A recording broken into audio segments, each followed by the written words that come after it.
വൈക്കം വെച്ചൂരിൽ വഴിയോര പെട്ടിക്കടയിൽ നിന്ന് 6 കിലോ നിരോധിത പുകയില ഉൽപ്പന്നങ്ങൾ വൈക്കം എക്സൈസ് പിടികൂടി. കടയുടെ സമീപമുള്ള കുറ്റിക്കാട്ടിൽ ഒളിപ്പിച്ചു വെച്ച നിലയിലായിരുന്നു ഹാൻസ്, കൂൾലിപ്പ് തുടങ്ങിയ ഇനങ്ങളിലുള്ള 6 കിലോ പുകയില ഉൽപ്പന്നങ്ങൾ കണ്ടെടുത്തത്. വെച്ചൂർ റൈസ് മില്ലിന് സമീപം പ്രവർത്തിച്ചിരുന്ന പെട്ടിക്കടയിലാണ് സ്ഥിരമായി നിരോധിത പുകയില ഉൽപ്പന്നങ്ങൾ വിൽപ്പന നടത്തി വന്നത്. ഇതിനു മുമ്പും നിരവധി തവണ ഇവിടെ നിന്നും പുകയില ഉൽപ്പന്നങ്ങൾ പിടിച്ചെടുത്തിട്ടുണ്ട്. എക്സൈസ് സംഘത്തിൻ്റെ പട്രോളിങ്ങിനിടെ ആൾക്കൂട്ടം കണ്ട് സംശയം തോന്നിയാണ് ഇവിടെ പരിശോധന നടത്തിയത്. കടയ്ക്ക് സമീപം കുറ്റിക്കാട്ടിൽ കറുത്ത പ്ലാസ്റ്റിക് കൂടുകളിലായി ഒളിപ്പിച്ച നിലയിലായിരുന്നു പുകയില ഉൽപ്പന്നങ്ങൾ. ഇതര സംസ്ഥാന തൊഴിലാളികളായിരുന്നു കടയിലുണ്ടായിരുന്നത്.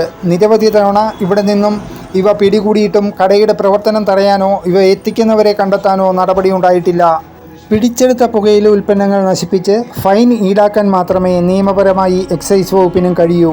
വെച്ചൂരിലെ ബണ്ട് റോഡിലും സ്കൂളുകൾക്ക് സമീപവും മയക്കുമരുന്ന് ഉൽപ്പന്നങ്ങൾ വ്യാപകമായി വിൽക്കുന്നുവെന്ന പരാതി ഉയരുന്നുണ്ട്. Vaikom excise range SI TA പ്രമോദിൻ്റെ നേതൃത്വത്തിലുള്ള സംഘമാണ് പരിശോധന നടത്തി പുകയില ഉൽപ്പന്നങ്ങൾ പിടിച്ചെടുത്തത്. ന്യൂസ് ടീം, വൈക്കം വാർത്ത.